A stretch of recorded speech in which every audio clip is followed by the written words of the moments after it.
ඔයා ඉංග්‍රීසි හොඩිය මතකයිනේ. ඔව්. ඉංග්‍රීසි හොඩියේ දැන් අකුරු ටික මතක තියාගන්න. ඉංග්‍රීසි හොඩියට ප්‍රශ්නයක් වෙච්ච අකුරු මොකද්ද? ඉතින් ඉංග්‍රීසි හොඩියේ තියෙනවා ඒ අකුර. අකුරු 26 නේ තියෙන්නේ. ඔව්. ප්‍රශ්නයක් වෙච්ච අකුරක් තියෙනවා. ඉංග්‍රීසි හොඩියට ප්‍රශ්නයක් වෙච්ච අකුර. නෑ. Q. නෑ. අකුරනේ ඕනේ. ඔව් අකුර. W.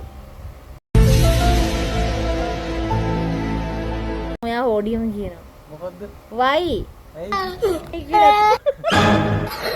හරි ඊළඟ ප්‍රශ්නේ. බොන්න පුළුවන් අකුර මොකද්ද? T. අල්ලගත්තනේ වැඩි. හරි ඊළඟ චූටිම සතා. මොකද කියන්නේ මොකද්ද? කුඹියට කියන්නේ ඈන්ට් කියලානේ. එහෙම කියන්න බෑ. C නෙමෙයිද? නෑ. ඒ ජනප්‍රිය කෙනෙක්ද? ඔව්. ජනප්‍රිය කෙනෙක්. ඕන තැනක ඉන්න පුළුවන් ඉතින් එයා. මේක නම් මතකෙට එන්නේ. B. B කියන්නේ මීමැස්සා. ඊළඟ එක. පේලියට ඉන්න අකුර. පේලියට ඉන්න අකුර. L. නෑ.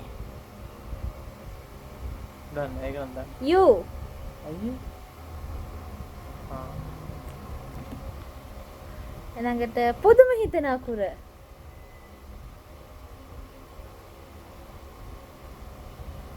ඕ. බෑ.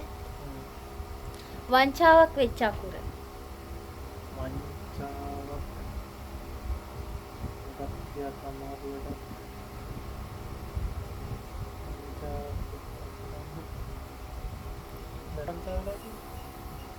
එහෙම තමයි. ඉතින් දන්නේ නැහැ. ඉතින් මම මේ ප්‍රෝග්‍රෑම් එකේ තිබ්බේකනේ කියන්නේ. ඒකට ඕවා අහනකොටවත් දැනන් ඉන්නවා. බොඩි පාර්ට් එකක් වෙච්ච අකුර. අපේ ඇඟේ බොඩි පාර්ට් එකක් වෙච්ච අකුර.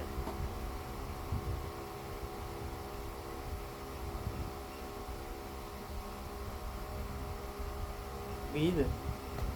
නැහැ. වී? හා? දැන් වී කියන්නේ අපිනේ.